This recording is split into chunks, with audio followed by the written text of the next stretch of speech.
This is a Chucky Beat production.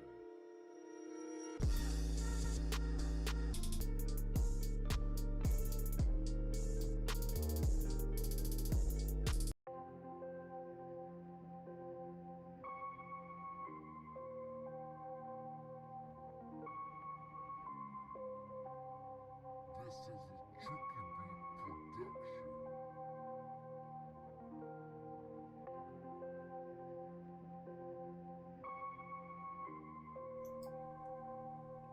Hey, what's up, man? Players, man. It's all 24/7 with a nasty run scheme, man. This run scheme is just filthy, nasty.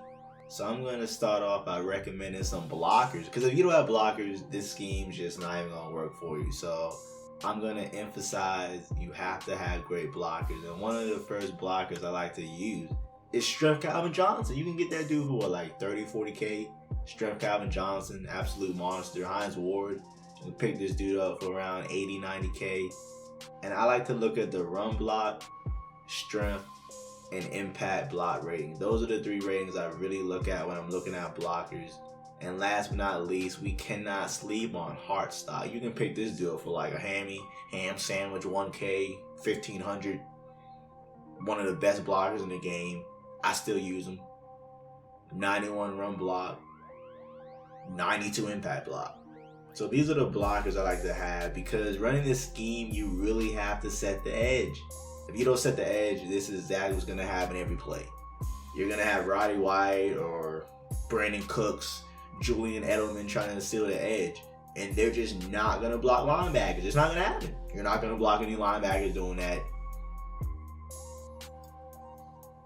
Now, in order to substitute your blockers in, you have to press RB or R1 on PlayStation, and then you will substitute in who you want as your blockers. Now, I recommend very, very good blockers, and I recommend using the backup quarterback package, because if you don't use the backup quarterback package and you substitute out, let's say you have a wide receiver at tight end or something like that, and you substitute him out, you won't be able to put him back in. So that's why I have the package backup quarterback, and that's why I substitute my wide receivers out so I can have good blocking.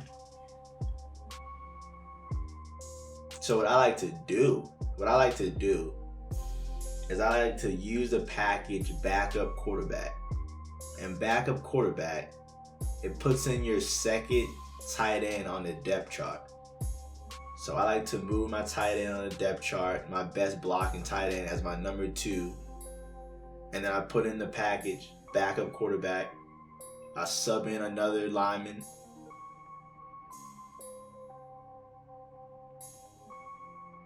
And then we can get the run game going. But here you see backup quarterback. Now I sub out Joe Horn. I put in Lee Smith or Hot Stop. And then I sub out the wide receivers. And I can put even better blocking wide receivers also. But right now, I just have Hartstock in and Lee Smith. And look at the blocking, tremendous blocking. Hartstock goes downfield, blocks 2 guys, was easily able to get the edge and get a 36-yard gain. Now, as I said, these runs, you have to have good blockers. And I really like to flip the run. Flip the run at the last second. And that's what makes this scheme so nasty, is that you can cut the run upfield, you can cut it back, you can run the direction the run's supposed to go. Your options are just limitless, man, really. I mean, it's really, I can't even say, this is an inside run, this is an outside run, this is a cutback run. It's really whatever you want, whatever's open.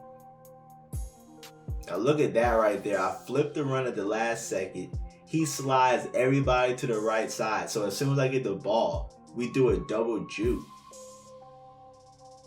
And we're able to get in the open field again. Look at that blocking, tremendous blocking. You have to seal the edge, and then it's just a foot race after that.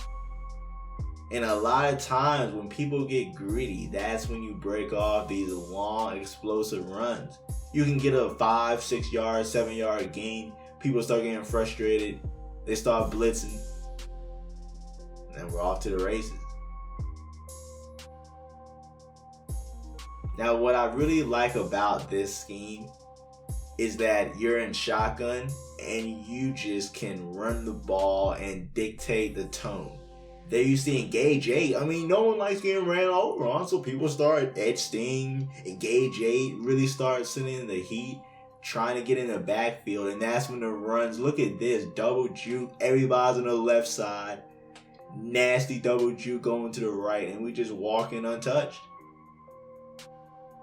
And that was against a run commit, and that's what really makes this run nasty. You can run commit, double juke opposite side, walk up, untouched touchdown. You can run commit to the middle, still run to the outside. So very, very versatile run. And a lot of times, at least me, I'm playing against a lot of 3-man under, sagging off coverage like this. So, hey, I don't have my blockers in, but I audible the inside zone and everyone gets pancaked. Even Michael Irvin and Martavis Bryant out there pancaking. So if someone's, dropping everybody back, only rushing 1 to 2 guys, you can just audible the inside zone and pancake galore. But look at that nasty double juke again. And I have to shout out Hines Ward and Hartstock. As I said, man, you can put little shrimps out there and think you're going to break off runs. But realistically, you need blockers to block and wide receivers to catch the ball. I mean, I'm not saying, throw the ball up to Hartstock or make Hines Ward one of your focal points in the passing game. But if you want to run the football, those are the guys I like to have in the game. And as I said, when you over pursue, you can just double juke. Calvin Johnson with the last block right there. And we going for a 90-yard touchdown. But all right. All I have to do is that. All I have to do is shoot the gap. Entire scheme, entire play shut down. I'm in the backfield. As soon as the running back touches the ball, you have no shot. Now, back-to-back plays, hit stick in the backfield. That time I dropped the ball. Now, normally I don't like passing the ball from this formation, but, he's shooting the gap. He's in the backfield. No respect for my passing game. So I come out, run PA seams, execute the play-action fake, freezes him for just a second, and we're able to go for a touchdown. But when someone's shooting a gap like that, I like coming out in the play Owen trap. And I come out in the play Owen trap because you can audible the inside zone. So as soon as I see them trying to shoot the gap, I run Owen trap, and it's a completely different gap to shoot. So it really confuses people. It's an entirely different setup to stop the Owen trap. So as soon as I see somebody shooting the gap, being a pest, you can just run the Owen trap. Now, as I said, you'll play against a lot of 3-man deep because I score a lot of one-play touchdowns. So that's the type of coverage I'm really facing. And there you see, I run the inside zone right there. I ran inside zone right there. Inside zone again. So we're starting keying on the inside zone, trying to shoot the gap. And then I run the 0-1 trap for a touchdown. So it's really it's that easy. It's that simple. It's that petty. That's all you gotta do, They try shooting the gap, run the 0-1 trap. They don't shoot the gap, run the inside zone, and just alternate, flip the run at the last second. Nasty scheme. I've won 67 straight, something like that. 139-5. And just a simple 1-2 system. As I said, here I am flipping the run. Very last second. I don't even have to juke anybody right there. I ran 50, 60 yards until I finally get touched.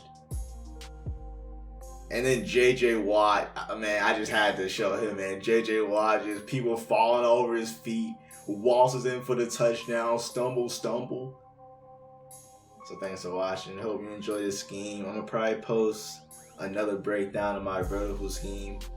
Be sure to check out my offensive and defensive guides below. Have a lot of breakdowns, more in-depth than I just did right there. Break down the passing game, all the plays in that formation too. So thanks for watching. Hope you enjoy the game. Hope you enjoy the little gameplay clips. And this was my old streak, 52. I can't even see my win streak, so I have my boy show me my win streak. I was 125-5 now. Now I'm 139-5. So 14 plus 52, 66 game win streak, something slight like that. So thanks for watching. Hope you enjoyed.